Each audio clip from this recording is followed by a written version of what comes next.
Hello all, ఈరోజు మనం the Hindu text and context ఎక్స్ప్లెయినర్లో ఇంపార్టెంట్ పాలిటీ ఆర్టికల్ చూస్తామమ్మా. చూడండి, Gyan Vapi and the places of worship back. Okay, yes, this is related to Hindu Muslim Gyan Vapi complex అనేది వారణాసిలో ఉంది, ఉత్తరప్రదేశ్లో. దాని గురించి రీసెంట్గా ఇష్యూస్ అనేవి అవుతున్నాయి. అవి ఎట్లా చూడాలి, మనకి ఎగ్జామ్ ఓరియంటెడ్ వరకు ఎట్లా చూడాలి, అదంతా కూడా చూద్దాం. బట్ ఇది రిలీజియన్కి సంబంధించిన ఇష్యూ కాబట్టి నేను ఒకటే రిక్వెస్ట్ చేస్తున్నాను, మీరు ఆన్సర్ రాసేటప్పుడు, మెయిన్స్ ఆన్సర్ రాసేటప్పుడు ఖచ్చితంగా మీరు ఏ రిలీజియన్కి సపోర్ట్ చేస్తూ స్టాండ్ అనేది తీసుకోకూడదు. ఎప్పుడూ కూడా మనం ఏం తీసుకుంటాం, ఇండియా అనేది సెక్యులరిజం అని ఫీల్ అవుతాం కదా, ఇండియా అనేది సెక్యులరిజం, రైట్? సో ఇండియా అనేది సెక్యులరిజం కాబట్టి మీ స్టాండ్ ఎప్పుడు కూడా సెక్యులర్ ప్రిన్సిపల్స్కి సపోర్ట్ చేస్తున్నట్టే మాత్రమే ఉండాలి తప్ప మరొక విధంగా ఉండకూడదు. సో ఓకే, సో ఈ Gyan Vapi and the places of worship act అనేది మనం చూస్తాం. సో మీకు నేను ముందుగానే చెప్తున్నాను, I'm not taking any support to Muslims కానీ హిందూస్ కానీ ఏ రిలీజన్కి కూడా నేను సపోర్ట్ తీసుకుంటూ ఆర్టికల్ చెప్పట్లేదు.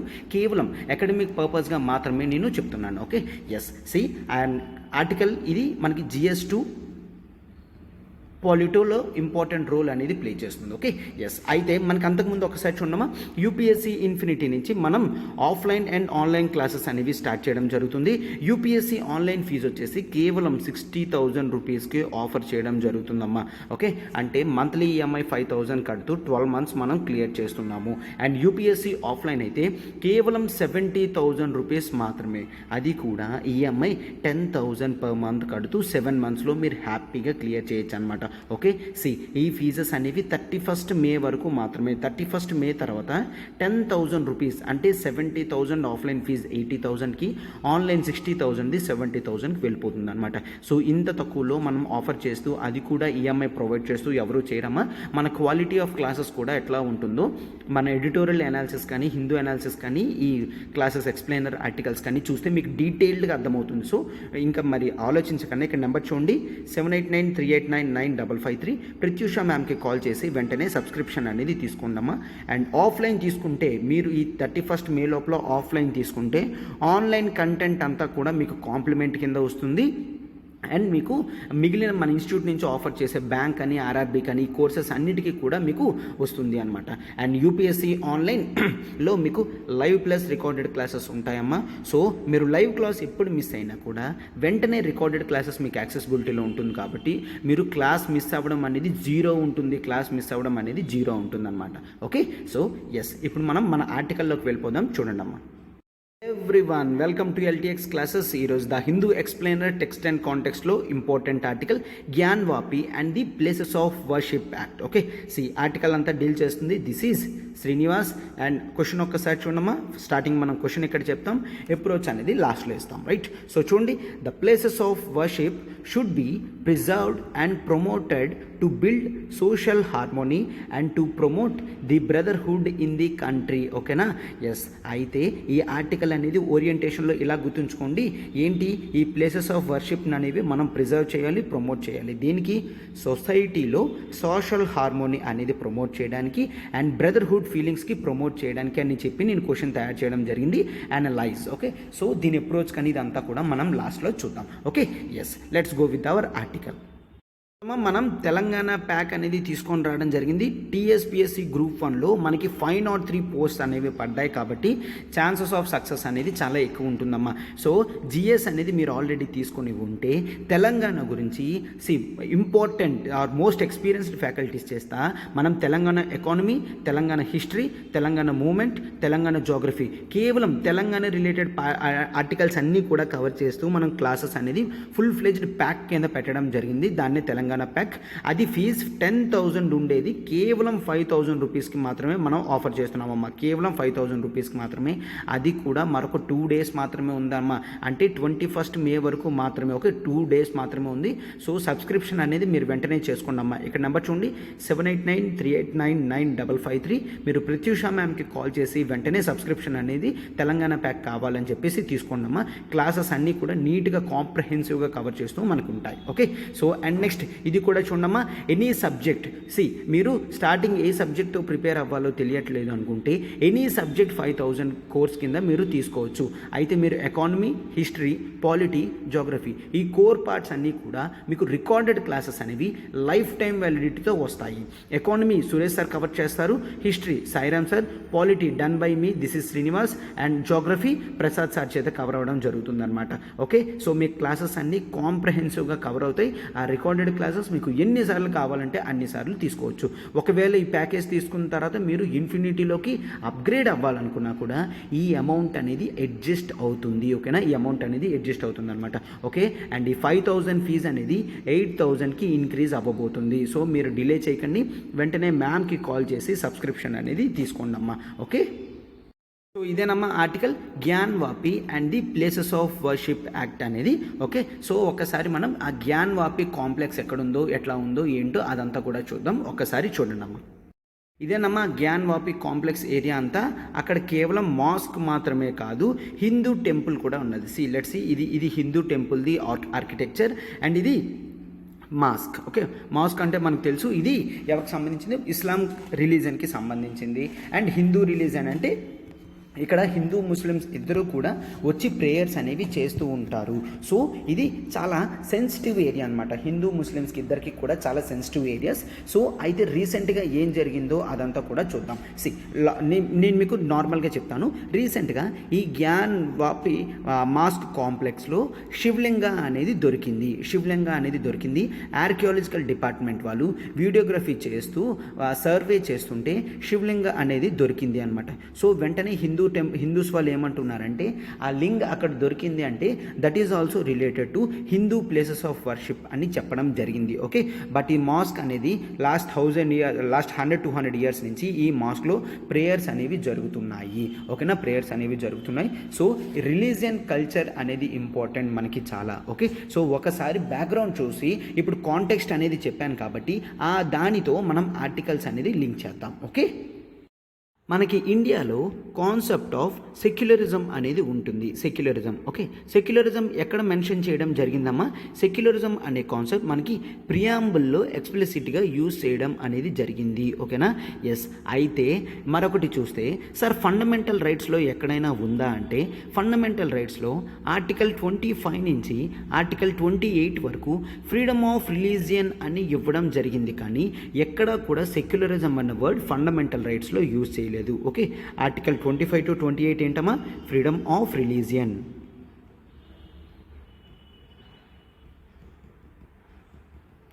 ఓకే, అయితే సార్ సెక్యులరిజం అంటే ఏంటి? ఫస్ట్ సెక్యులరిజం అంటే వెస్టర్న్ ఫిలాసఫర్స్ ప్రకారం స్టేట్ అనేది రిలీజియన్ నుంచి దూరంగా ఉండాలి.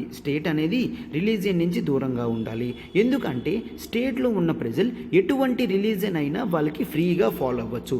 వాళ్ళు హిందూస్ అవ్వాలనుకుంటున్నారా, ముస్లిమ్స్ అవ్వాలనుకుంటున్నారా, క్రిస్టియన్స్ అవ్వాలనుకుంటున్నారా, పార్సీస్ అవ్వాలనుకుంటున్నారా, బుద్ధిజం, జైనిజం ఏ రిలీజియన్ తీసుకొని పాటించాలనుకున్నా కూడా అది వాళ్ళ ఇష్టంతో చేసుకోవచ్చు. స్టేట్ ఎటువంటి రిలీజియన్ తీసుకోమని చెప్పదు, స్టేట్కి ఎటువంటి రిలీజియన్ కూడా ఆపాదం ఉండదు అని చెప్తున్నారనమాట. ఓకే, సో స్టేట్ అనేది కంప్లీట్గా రిలీజియన్ నుంచి ఇండిఫరెంట్గా ఉంటుంది అని చెప్తామన్నమాట. అది సెక్యులరిజం. సో వెస్టర్న్ కంట్రీస్లో ఈ విధంగా ఫాలో అవుతారు. బట్ ఇండియన్ సెక్యులరిజం అనేది కంప్లీట్లీ డిఫరెంట్ అనమాట. ఇండియన్ సెక్యులరిజంలో ఏంటి? స్టేట్కి ఎటువంటి రిలీజియన్ ఉండదు, కానీ ప్రతి రిలీజియన్ కూడా సమానమే. అంటే ప్రతి రిలీజియన్ని ఈక్వల్ ఇంపార్టెన్స్తో ప్రొటెక్షన్కి స్టేట్ అనేది కాపాడుతుంది. అంటే ఇక్కడ హిందూస్ని మాత్రమే కాదు, ముస్లిమ్స్ని, క్రిస్టియన్స్ని, బుద్ధిస్ట్ని, జైన్స్ని, సిఖ్స్ని, పార్సీస్ని, ప్రతి కమ్యూనిటీని కూడా సమానంగానే చూస్తుంది. హిందూ మెజారిటీ ఉన్నారని హిందూస్కి ఎక్కువ ఇంపార్టెన్స్ ఈ విధంగా ఏమాత్రం చేయదు. అది వెస్టర్న్ కైండ్ ఆఫ్ సెక్యులరిజంకి, ఇండియన్ కైండ్ ఆఫ్ సెక్యులరిజంకి డిఫరెన్స్ అనమాట. అర్థమైంది కదమ్మా? ఇండియన్ సెక్యులరిజంలో స్టేట్ రిలీజియన్ని చూస్తుంది, బట్ ఎట్లాగా అఫీషియల్ పర్పజెస్గా ఎటువంటి రిలీజియన్ కూడా ఉండదు. బట్ అన్ని మతాలను గౌరవిస్తూ అన్ని మతాలని ప్రేమ పంచుతూ స్టేట్ అనేది ఉంటుందన్నమాట. ఉంటుందన్నమాట. అంటే కేవలం ఏ ఒక్క రిలీజియన్కి సపోర్ట్ చేయకన్నా ప్రతి మతాన్ని సమానంగా చూస్తే దాన్ని ఇండియన్ ఫార్మ్ ఆఫ్ సెక్యులరిజం అని అంటాము. ఇన్ జనరల్గా మనం సెక్యులరిజం అని కూడా అంటామన్నమాట. అదే వెస్టర్న్ సెక్యులరిజం అంటే స్టేట్ కంప్లీట్గా రిలీజియస్ ఇష్యూస్ నుంచి డిఫరెన్స్ ఉంటుందన్నమాట. ఓకే, సో ప్రతి సిటిజన్ కూడా ఆ కంట్రీలో ఉన్న వాళ్ళు ఎటువంటి రిలీజియన్ అయినా ఫాలో అవ్వచ్చు, స్టేట్కి దాంతో సంబంధం లేకుండా కంప్లీట్గా డిఫరెంట్గా ఉంటుంది. ఓకే, సో దాన్నే మనం ప్రపోజ్ చేసేటట్టు article 25 to 28 freedom of religion అనేది మనం ఇవ్వడం జరిగింది. స్టేట్లో ఉన్న ప్రతి ఒక్కరూ కూడా వాళ్ళకి నచ్చిన రిలీజియన్ని ఎవరు కూడా ఒత్తిడి లేకుండా వాళ్ళు ఫ్రీగా ఆ రిలీజియన్ని పాటించుకోవచ్చు అని చూస్తామన్నమాట. ఓకే, సో సెక్యులరిజం అనేది చాలా ఇంపార్టెంట్ కాన్సెప్ట్గా మనం చూస్తాం. అండ్ ఈ సెక్యులరిజం అనేది సార్ కేవలం ప్రియాంబుల్లోనే ఉందా అంటే కేవలం ప్రియాంబుల్లోనే ద వర్డ్ సెక్యులరిజం అనేది యూజ్ చేసాం. బట్ దానికి అంత ఇంపార్టెన్స్ ఎందుకు సార్? ఫండమెంటల్ రైట్స్లో ఆ వర్డ్ అనేది యూజ్ చేయకపోయినప్పటికీ మనం చూసిన ప్రియాంబుల్ మనం జనరల్గా సెక్యులరిజం అనేది part of basic structure of the constitution అని చూస్తాము. బేసిక్ స్ట్రక్చర్ ఏంటమ్మా? మొత్తం కాన్స్టిట్యూషన్లోనే చాలా important foundational pillars or core part అని చూస్తే దాన్ని బేసిక్ స్ట్రక్చర్ ఆఫ్ కాన్స్టిట్యూషన్ అని అంటామన్నమాట. అయితే ఇక్కడ జనరల్గా ఏ కేసులో చెప్పడం జరిగిందమ్మా? ఇది SR Bommai versus union of India 1992. ఈ కేసులో క్లియర్గా సుప్రీంకోర్టు చెప్పింది ఏంటి? Secularism is part and parcel of basic structure of the constitution. So దీనికి ఆపోజిట్గా స్టేట్ ఎప్పుడైనా ఏదైనా చట్టం తయారు చేస్తే దాన్ని నల్లిఫై చేస్తాను అని సుప్రీంకోర్టు చెప్పడం జరిగింది అన్నమాట. ఓకే, సో ఇదే అమ్మ కాన్సెప్ట్ అంతా. ఒకసారి బ్యాక్గ్రౌండ్. ఇప్పుడు మనం ఒక్కసారి కాంటెక్స్ట్ తీసుకొచ్చి ఏం జరుగుతుందో ఏంటో కూడా చూద్దాం. మనం ఒక్కసారి చూస్తే హిస్టరీ నుంచి మనం ప్రతి రిలీజియన్కి కూడా ఇంపార్టెన్స్ ఇస్తూనే ఉన్నాము. ఓకేనా? ఎక్సెప్ట్ మనకేంటి డివిజన్ అవ్వకముందు, ఓకే, పాకిస్తాన్ డివిజన్ అవ్వకముందు ప్రతి రిలీజియన్ కూడా సమానంగానే ఉండేది. బట్ కొంతమంది ముస్లిమ్స్లో వాళ్ళు సెపరేట్ స్టేట్ కావాలి అనుకుని ఇటువంటి ఆస్పిరేషన్స్ అనేవి ప్రజల్లో పెట్టడం అనేది జరిగింది. ఎస్, ఇండిపెండెన్స్ తర్వాత 2 స్టేట్స్ కింద డివైడ్ అయిపోయింది, పాకిస్తాన్ కింద, ఇండియా కింద. ఓకే, బట్ ఇండియాలో ఉన్న ముస్లిమ్స్ కంప్లీట్గా ఇండియాకి రెస్పెక్ట్ ఇస్తూ ఇవ్వడం అనేది జరుగుతుంది. ఎందుకంటే ఇండియన్ కాన్స్టిట్యూషనల్ ప్రిన్సిపల్స్ కూడా వాళ్ళ మతాన్ని గౌరవిస్తూ వాళ్ళు ఏ మతమైనా కూడా పాటించుకోవచ్చు అన్న దీంట్లో ఉంటుంది కదా. సో ఎస్, అయితే ఈ విధంగా మనం ఏం చేస్తున్నాము? మనకి కొన్ని ప్లేసెస్ ఆఫ్ వర్షిప్ అనేది ఉంటుంది. ప్లేసెస్ ఆఫ్ వర్షిప్ అంటే నథింగ్ బట్ హిందూస్ ఉన్నారంటే టెంపుల్స్కి వెళ్ళి పూజ చేసుకుంటారు, ముస్లిమ్స్ ఉన్నారంటే మసీద్కి వెళ్తారు, మాస్క్స్కి వెళ్తారు. ఎస్, అయితే ఇక్కడ జనరల్గా ప్రతి ఒక్కరు కూడా వాళ్ళ ఇప్పుడు చూస్తే క్రిస్టియన్స్ అయితే టెంపుల్స్కి వెళ్తారు. అంటే ఎవరి రిలీజన్కి తగ్గట్టు వాళ్ళు మార్చుకుంటూ ఉంటారనమాట. మనం హిస్టరీలో కొన్ని సంఘటనలు అనేవి చూస్తాం. ఏంటి? ఈవెన్ డ్యూరింగ్ ఔరంగజేబ్ టైంలో కూడా తను చాలా టెంపుల్స్ అనేవి కూలగొట్టడం జరిగింది. ఆ ప్లేసెస్లో మాస్క్స్ అనేవి కట్టడం జరిగింది అని చూస్తాం. రైట్, మస్జిద్ అవి కట్టడం జరిగింది అని చూస్తాము. అయితే ఇండిపెండెన్స్ వచ్చిన తర్వాత అటువంటి ఇష్యూస్ ఏమీ కూడా రాలేదు. ఇన్ జనరల్గా ఏమి అంటామంటే ఒక ముస్లిం మాస్క్ని హిందూ టెంపుల్ కింద మార్చము, ఒక హిందూ టెంపుల్ని ఒక క్రిస్టియన్ చర్చ్ కింద మార్చము. Okay, so and in return ఏది కూడా ఒక టెంపుల్ని మాస్క్ కింద కానీ, ఒక చర్చ్ని మాస్క్ కింద కానీ, ఒక మాస్క్ని టెంపుల్ కింద కానీ ఆర్ క్రిస్టియన్ చర్చెస్ కింద కానీ మార్చము. ఇటువంటివి ఏవి కూడా జరగకూడదు అని మనం అనుకుంటాం. ఎందుకమ్మా? ఒకసారి నువ్వు నా ప్లేసెస్ ఆఫ్ వర్షిప్లోకి వస్తే నాకు ఫ్రీడమ్ అనేది ఇవ్వవు, నాకు నచ్చిన రిలీజియన్ని నేను ఫాలో అవ్వను. సో అందుకని ప్లేసెస్ ఆఫ్ వర్షిప్ని చాలా జాగ్రత్తగా చూసుకుంటారనమాట. అయితే దీనికి అనుగుణంగా జనరల్గా ఏమైంది? 1990స్లో బాబ్రీ మస్జిద్ కేసు అనేది జరిగింది. బాబ్రీ మస్జిద్ ప్రకారం జనరల్గా ఏంటి అంటే హిందూస్ అందరూ కూడా రాముడు ఆ ప్లేస్లో పుట్టాడు, అక్కడ ఆల్రెడీ టెంపుల్ అనేది ఉంది, ఆ టెంపుల్ని డిస్ట్రక్షన్ చేసి మాస్క్ అనేది కట్టారు అని చెప్తారు. మాస్క్ అనేది కట్టారు. సో ఈ మాస్క్ అనేది ఇప్పుడు మేము కూలగొట్టి హిందూ టెంపుల్ని కడతాము అని పెట్టడం జరిగింది. ఓకే, సో ఆ తర్వాత మళ్ళీ ఇటువంటివి మళ్ళీ స్టార్ట్ అవుతాయి అని చెప్పేసి గవర్నమెంట్ ఒక యాక్ట్ అనేది తీసుకొచ్చింది. అదే places of worship special provisions act. Special provisions act 1991. Okay, ఈ places of worship special provisions act 1991లో మనకి సెక్షన్ 3 అనేది ఉంటుంది. సెక్షన్ 3 ఆఫ్ దిస్ యాక్ట్ ఏం చెప్తుంది అంటే, ఏవైతే ప్లేసెస్ ఉన్నాయో, రిలీజన్కి సంబంధించిన ప్లేసెస్ ఉన్నాయో అవి అలానే ఉంటాయి. ఎప్పుడు? ఆగస్ట్ 15, 1947 ఆగస్ట్ 15, 1947 తర్వాత ఏవైతే ఉన్నాయో అవి అలానే ఉంటాయి. అంటే ఏంటి? హిందూస్ టెంపుల్స్ ఉంటే అవి హిందూ టెంపుల్స్ లానే ఇక్కడి నుంచి ఉంటాయి. మాస్క్స్ ఉంటే అవి మాస్క్స్ లానే ఇలానే ఉంటాయి. క్రిస్టియన్ చర్చెస్ ఉంటే చర్చెస్ లానే ఇలానే ఉంటుంది. సిక్ అయితే గురుద్వారాస్ అయితే గురుద్వారాస్గానే ఉంటాయి. వీటిలో ఎటువంటి మార్పు కూడా జరగకూడదు. 1947 నుంచి ఏవైతే ఉన్నాయో అవి అలానే ఉండడం అనేది జరుగుతుంది అని clear places of worship special provisions యాక్ట్లో చెప్పడం అనేది జరిగింది అని మనం చూస్తాం. రైట్. సో దీని ఇంపార్టెన్స్ అనేది అర్థమవుతుంది కదమ్మా. ఇక్కడ ఎటువంటి రిలీజియస్ ఇష్యూస్ కూడా రావద్దు అని ఇట్లాంటివి తీసుకొని రావడం జరిగింది. ఓకేనా? ఎస్. అయితే దీనికి ఎక్సెప్షన్ కింద బాబ్రీ మస్జిద్ కేసు అనేది పెట్టడం జరిగింది. ఎందుకంటే అప్పటికి బాబ్రీ మస్జిద్ జరుగుతుంది కదమ్మా 1991, 90sలోని. సో అందుకని ఈ యాక్ట్ తీసుకొచ్చి బాబ్రీ మస్జిద్ కేసు సాల్వ్ అయిన తర్వాత మరి ఇంకేదంది కూడా రాకూడదు అని పెట్టుకోవడం జరిగిందనమాట. ఎక్సెప్షన్ దానికి ఇవ్వడం జరిగింది. అండ్ రీసెంట్గా దానికి అనుగుణంగా ఆ ప్లేస్ అనేది హిందూస్దే అని తెలిసిన తర్వాత హిందూస్కి ఆ ప్లేస్ అనేది ఇవ్వడం జరిగింది రామ్ టెంపుల్ని కన్స్ట్రక్షన్ చేసుకోవడానికి. Okay, that's good. అయితే ఇక్కడ మనం జనరల్గా ఏం చూస్తామంటే కాంటెక్స్ట్ చూడమ్మా. అయితే ఇక్కడ జనరల్గా ఏం జరిగింది, రీసెంట్గా ఆర్కియాలజికల్ సర్వే వాళ్ళు రికార్డ్ చేస్తుంటే ఒక వీడియో అనేది బయటపడింది. ఆ వీడియోలో ఏంటి, శివలింగ్ అనేది టెంపుల్ కాంప్లెక్స్లో ఆర్ హోల్ మాస్క్ కాంప్లెక్స్లో ఉంది అని చూస్తాము.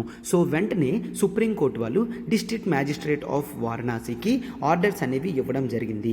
ఏంటని, ఆ ఏరియా అంతా కూడా ప్రొటెక్షన్గా ఉంచండి అని చెప్పేసి. ఓకేనా? అక్కడ శివలింగ్ అనేది దొరికింది అంటున్నారు కాబట్టి ఏరియాని ప్రొటెక్ట్ చేయండి, కన్జర్వ్ చేయండి అని చెప్పడం జరిగింది. ఓకే, బట్ ఇక్కడ మనం చూస్తే ఎవరైతే జ్ఞాన్ వాప్సీ మాస్క్ అనేది చూసుకుంటారో, ఎవరమ్మా ఆర్గనైజేషన్ అది? అంజుమన్ ఇంతజామియా మసీద్. ఓకే, అయితే వీళ్ళు ఏం చెప్పడం జరిగింది అంటే, అది మీరు ఏదైతే శివలింగ్ అనుకుంటున్నారో అది శివలింగ్ కాదు, అది ఒక స్టోన్ ఫౌంటైన్. అది ఒక ఫౌంటైన్ అమ్మ. వాళ్ళు చెప్పడం జరిగింది అది ఒక ఫౌంటైన్. మనం జనరల్గా అబ్లేషన్ ట్యాంక్స్ అనేవి ఉంటాం. ఓకే, జనరల్గా ట్యాంక్స్ అనేవి ఉంచుకుంటాం కదమ్మా. ట్యాంక్స్ అనేది డెకరేటెడ్గా ఏదో ఒక స్టోన్ లాగా పెట్టి అందులోంచి వాటర్ అనేది ఫౌంటైన్ అవుతున్నట్టు పెట్టుకుంటాము. Fountain construction is part and parcel of Muslim architecture అని కూడా చదువుతాం. రైట్. సో ఇదంతా కూడా స్టోన్ ఫౌంటైన్ది. అది హిందూస్ పూజ చేసే లార్డ్ శివ యొక్క శివలింగ కాదు అని ముస్లిమ్స్ అనేది చెప్పడం జరిగింది. బట్ జనరల్గా ఇక్కడ వెంటనే మనం ఏం చూసామో అది నిజమో కాదో తెలియాలి అని చెప్పేసి అంతవరకు కూడా స్టే అనేది ఇవ్వడం జరిగింది దాని గురించి. అండ్ సుప్రీంకోర్టు వాళ్ళు కూడా క్లియర్గా చెప్పడం జరిగింది, ఇక్కడ శివలింగ్ దొరికింది కదా అని, లేదంటే ఇక్కడ సెక్యూరిటీ వాళ్ళు పెరిగారు కదా అని మీరు మసీద్ నమాజ్ చేయడానికి వెళ్ళకూడదు అనేది ఏమీ లేదు. మీరు యథావిధిగా మీ మాస్క్లోకి వెళ్ళి మీరు నమాజ్ అనేది చెయ్యొచ్చు అని ఛాన్స్ ఇవ్వడం జరిగింది. అండ్ హిందూస్ కూడా అక్కడ టెంపుల్ ఏదైతే ఉందో 2 ఉన్నాయి కదమ్మా, ఆ 2 టెంపుల్ అక్కడ ఉన్న టెంపుల్కి మీరు వెళ్ళి వర్షిప్ అనేది చేయొచ్చు. దాంట్లో ఏమాత్రం కూడా ఎవరికి ఇబ్బంది పెట్టట్లేదు. ఒక ఫైనల్ది తెలిసినంత వరకు కూడా అటువంటివి చేయొద్దు అని చెప్పి ఆపట్లేదు. మీరు హ్యాపీగా రిలీజియన్ అనేది పాటించుకోండి, పర్వాలేదు అని చెప్పడం జరిగిందనమాట. సో ఇష్యూ అంతా కూడా ఇక్కడే వస్తుంది. ఏంటి, హిందూస్ వాళ్ళు చెప్తున్నారనమాట. ఇది క్లియర్గా స్టాండ్ అనేది ముస్లిమ్స్ వాళ్ళు కూడా చెప్తున్నారు.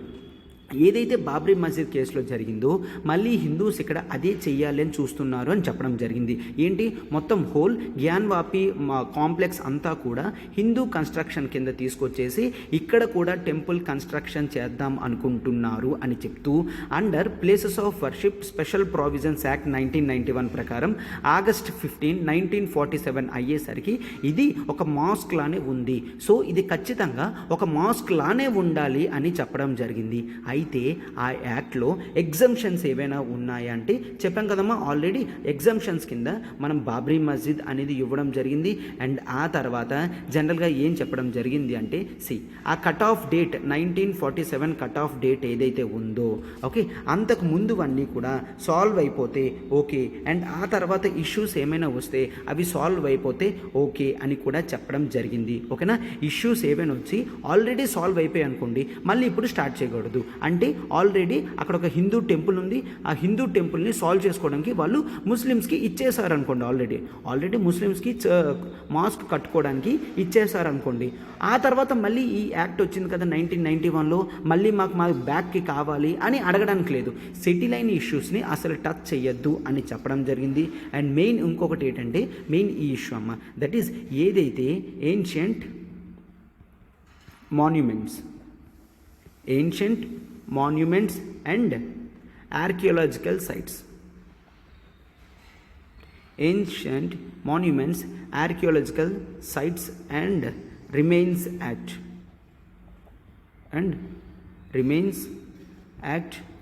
1958 అనేది చూస్తే ఇక్కడ ఈ యాక్ట్లో క్లియర్గా మనం చూస్తామన్నమాట. ఏంటి, ఆర్కియాలజికల్ సైట్స్ కానీ ఇటువంటి ప్లేసెస్ ఏవైనా వస్తే అవి కంప్లీట్గా సెక్యులర్గా, ఎందుకంటే మనం మాన్యుమెంట్స్కి ఇంపార్టెన్స్ ఇస్తాం, అక్కడ రిలీజియన్కి కాదు.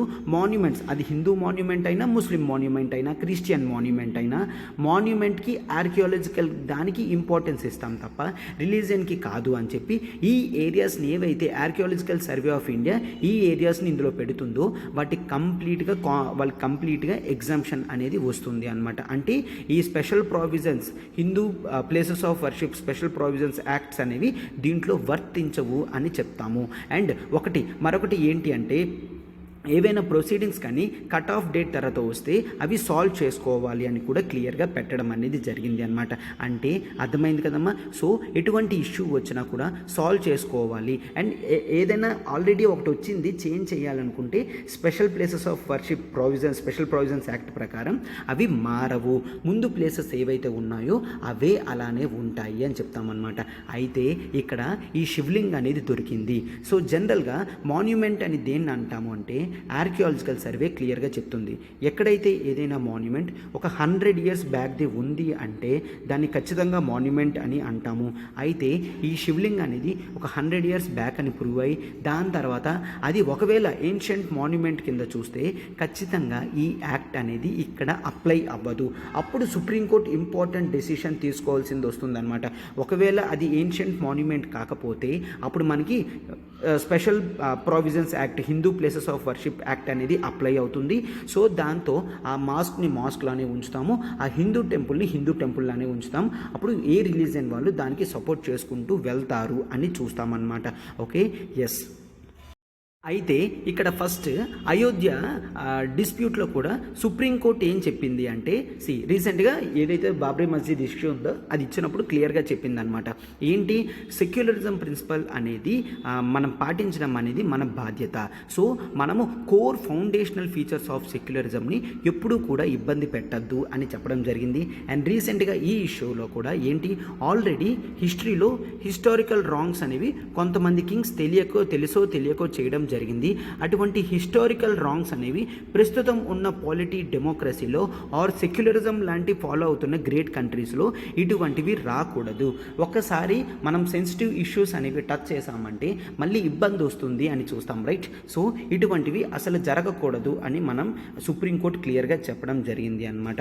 ఓకే, అయితే ఇక్కడ చాలామంది ఈ ఇష్యూస్ గురించి ఇప్పుడు అడుగుతున్నారు. శివలింగ్ ఉంది కాబట్టి అది హిందూ టెంపుల్ కల్చర్ అని, అండ్ ఆ తర్వాత రీసెంట్గా చూస్తే ముస్లిమ్స్ వాళ్ళు ఏంటి, అది శివలింగ్ కాదు, అది ఒక ఫౌంటైన్ ట్యాంక్. సో మీరు మా ఇష్యూస్లోకి దూరొద్దు. ఆర్టికల్ 25 నుంచి 28 వరకు ఫ్రీడమ్ ఆఫ్ రిలీజన్ అనేది మాకు ఉంటుంది. మా ప్లేసెస్ ఆఫ్ వర్షిప్ లేకపోతే మాకు ఫ్రీడమ్ ఆఫ్ రిలీజన్ అనేది అవ్వదు కదా, కష్టం కదా అని కూడా క్లియర్గా చెప్పడం జరిగింది అనమాట. ఓకే, మనం స్కోప్స్ అనేవి ఇవ్వడం జరిగింది, ఎగ్జామ్షన్స్ అనేవి చెప్పడం జరిగింది. ఎగ్జాంపుల్ బాబ్రీ మస్జిద్ రామ్ జన్మభూమి కేసు గురించి కూడా డిస్కస్ చేయడం అనేది జరిగింది అనమాట. సో అయితే ఇక్కడ ఏమవుతుందో ఏంటో కూడా కూడా జరగాలి అనమాట. బట్ మీరు ఆన్సర్స్ ఎప్పుడైనా రాసినప్పుడు చాలా బ్రాడ్గా సెక్యులర్ కాంటెక్స్ట్లో మాత్రమే రాయండమ్మా. ఏంటి యాక్ట్స్ ఏవైతే ఉన్నాయో ఆ యాక్ట్స్ అనుగుణంగానే డెసిషన్స్ అనేవి జరగాలి. ఎప్పుడూ కూడా హిందూస్ ఎక్కువ మంది ఉన్నారని మెజారిటీ సపోర్ట్ కానీ, ముస్లిమ్స్ తక్కువ మంది ఉన్నారు కానీ మైనారిటీ సపోర్ట్ కానీ ఇవ్వకూడదు. మనము as a civils aspirant constitutional మొరాలిటీకి మాత్రమే అనుగుణంగా ఉండాలి. సార్ కాన్స్టిట్యూషనల్ మొరాలిటీ అంటే ఏంటి? Principles enshrined in the constitution are called constitutional morality. అంటే కాన్స్టిట్యూషన్లో ఎటువంటి ప్రిన్సిపల్స్ అయితే చెప్పడం జరిగిందో వాటికి రెస్పెక్ట్ ఇస్తూ చేస్తే కాన్స్టిట్యూషనల్ మొరాలిటీ అంటాం. ఫర్ ఎగ్జాంపుల్ కాన్స్టిట్యూషన్లో సెక్యులరిజం అనేది పెట్టాం కాబట్టి సెక్యులరిజంని ఖచ్చితంగా ప్రొటెక్ట్ చేసుకొని కన్జర్వ్ చేసుకొని ఉండాలి అని మనం చూస్తాం. ఓకేనమ్మా? సో ఆర్టికల్ అంతా కూడా నీట్గా డీటెయిల్డ్గా నేను రిలీజియస్ టచింగ్స్ ఏవి కూడా చేయకన్నా సెక్యులర్గానే ఆర్టికల్ అనేది స్టాండ్ తీసుకోవడం జరుగుతుందమ్మా. సో మీరు బ్రాడ్ పర్స్పెక్టివ్స్లోనే ఆర్టికల్ని అర్థం చేసుకోవడానికి ట్రై చేయండి.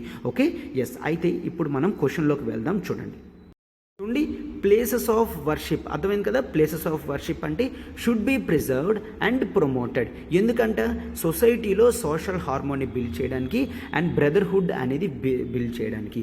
సో అయితే ఫస్ట్ క్వశ్చన్లో మనం ఏం రాస్తామమ్మా? ఇంట్రడక్షన్ అనేది ఇస్తాము. ఇంట్రడక్షన్లో the word secularism is mentioned in the preamble and article 25 to 28 provided freedom of religion అని చెప్తూ ఆ తర్వాత అండర్ జనరల్గా SR Bommai versus union of India కేసులో supreme court categorically declared that religion or secularism is part and parcel of basic structure of constitution అనేది introduction పెడితే మీకు పాలిటీలో the concept of secularism కానీ రిలీజియన్ మీద కానీ ఎంత నాలెడ్జ్ ఉందో క్లియర్గా అర్థమవుతుంది మనకి దీంతో. ఓకేనా? సో ఇంట్రడక్షన్ అనేది బ్యూటిఫుల్గా అట్లా రాయండి.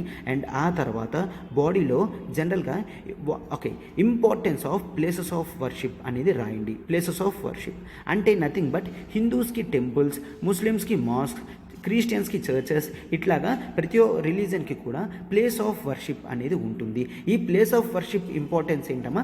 ఇది జనరల్గా ప్రతి పర్సన్కి కూడా వాళ్ళ గాడ్తో అటాచ్మెంట్ అనేది పెంచుతుంది అని చూస్తాం. అవునా? అటాచ్మెంట్ అనేది గాడ్తో పెంచుతుందని చూస్తాం. అక్కడ పీపుల్ ఎవరికి వస్తారో వాళ్ళు పీస్తో వస్తారు. ఓకే, సో పీస్ ప్రమోట్ చేయడానికి యూజ్ అవుతుంది అండ్ వాళ్ళ ఫెయిత్ అనేది వాళ్ళు అక్కడ అప్హోల్డ్ చేసుకుంటారు అని కూడా చూస్తామన్నమాట. అండ్ ఈ ప్లేసెస్ ఆఫ్ వర్షిప్కి కల్చరల్ ఇంపార్టెన్స్ కూడా ఉంటుంది. అంటే ఇన్ జనరల్గా మనం చూసామమ్మా హిందూ టెంపుల్స్లో కల్చరల్ అంటే ఫెస్టివల్స్ కానీ, కల్చరల్ డ్యాన్సెస్ కానీ, ఎపిక్స్ ప్రమోట్ చేయడం కానీ, స్కిట్స్ వేయడం కానీ అవన్నీ కూడా చూస్తాం కదమ్మా.